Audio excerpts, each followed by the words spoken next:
એ ઠેકડી ઉડાડવા માંડ્યા. જો નીકળી કે આ કોણ કે છે રાજરાણી, જો મોટી ભક્તાણી નીકળી, મેરે તો ગિરધર ગોપાલ મેરે. ત્યાં બીજા બોલવા માંડ્યા. ઓલી ત્યારે તો કઈ બેનપણી ચૂપ રહી. પછી આગળ ગયા એટલે પાછી ઓલી મહિલાઓ ઘૂંઘટ તાણી. ઈ કે આજ ને ઓલી મીરા ઈ કે ઓલા રાજાની રાણી, અરર આવી રાણી હોય.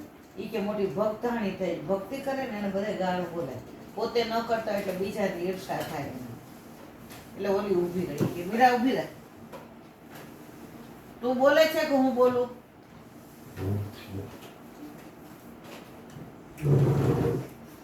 તું બોલે છે કે હું આ બધાને પાઠ ભણાવી દઉં? મીરાભાઈ હાથ પકડો, ચલ બોલે નહીં, મેરે તો ગિરધર ગોપાલ દૂધસરો ના કોઈ. પછી ઓલીએ કીધું કે આજ તો આને અડધો કલાક દુનિયા ભેગો કરીને કહું કે મીરા કોણ છે ને તમે શું જાણો. મીરાબાઈ એક વાક્ય બોલ્યા, બેન તું આ લોકોને યાર મને લૌકિક બોલાવીશ એટલી વાર મારું ગિરધર ગોપાલ છૂટી જશે. એ એનું કામ કરે છે, મને મારું કામ કરવા દે. આજ પછી તું આવીશ નહીં, મને આવી લૌકિક વાતો કરાવીશ નહીં. આગળ ચાલવા માંડી. એટલે ગમે એટલા સૂરજને તમે ધૂળ ઉડાડો, સૂરજને કાંઈ ફેર પડતો નથી. ને બાબા કે છે ને, એક તો મનમાં કંઈ સંશય ન રાખો, સંશય આત્મા વિનશ્ય, ગીતામાં કહ્યું છે. જ્યારે તમે શંકા કરો ને ત્યારે તમારા મનમાંથી ને આવિર્ભાવ જતો રહે. એ કે લૌકિક દાખલો છે, રૂપક છે, પણ બધા એની દશા આવી જ છે. એ કે ગામમાં ઓલો બકરા ઘેટા ચરાવવા વાળો હતો.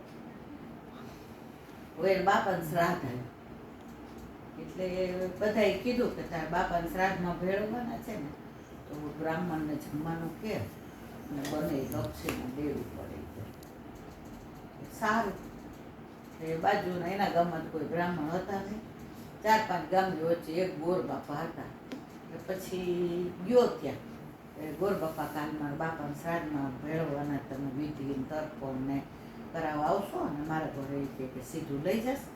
કે હા ચોક્કસ આવીશ. તારા બાપાને ભેળવવાના હોય એટલે મારે આવવું પડે. તારા બાપા મારા યજમાન હતા.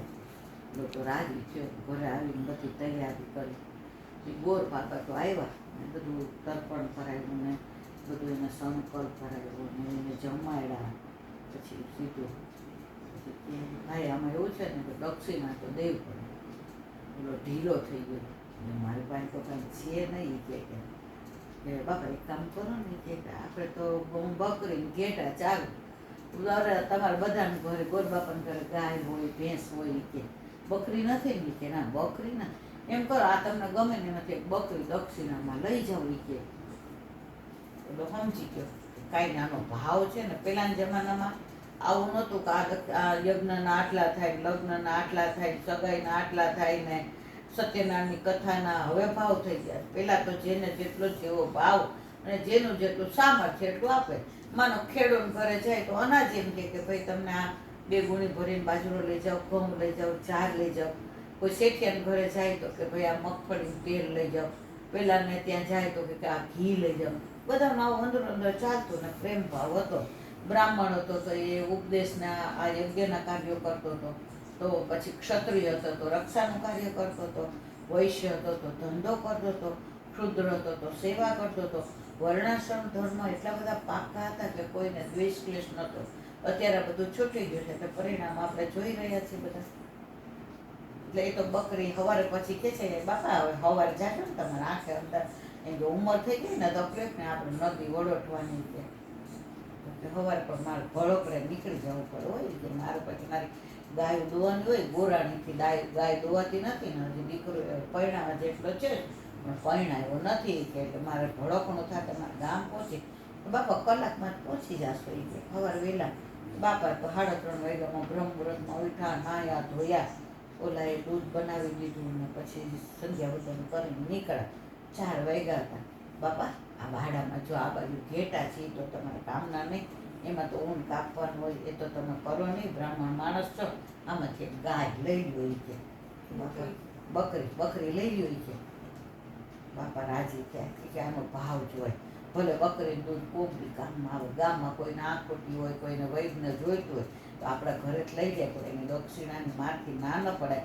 મેં સંકલ્પ કરાવ્યો એટલે દક્ષિણા એને મને દેવી પડે તો જ એને ફલિત થાય. એને તો અંધારામાં મજાનું ગમતી હતી બકરીના હાથ પહેરવો, આમ કોમળ જોઈ આંચળ જોયા અને નાખી ખબર, ભાઈ તારું કલ્યાણ થાવ, તારા બાપાને શ્રાદ્ધમાં ભલે ભેળવા, હવે તારે દર વર્ષે આ દિવસે શ્રાદ્ધ કરે. સારું મહારાજ જાઓ.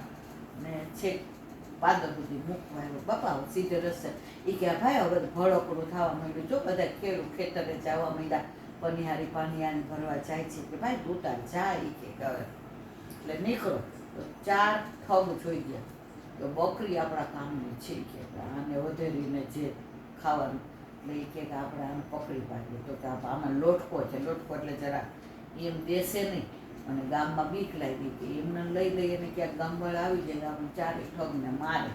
એટલે 4એ નક્કી કર્યું એ કે બાપાનું એ કે ગામ એક ગામ છે, એટલે આપણે એ કે પાપા ગામના અંતરે 4 ઊભા રહી જાય ને આપણે એમ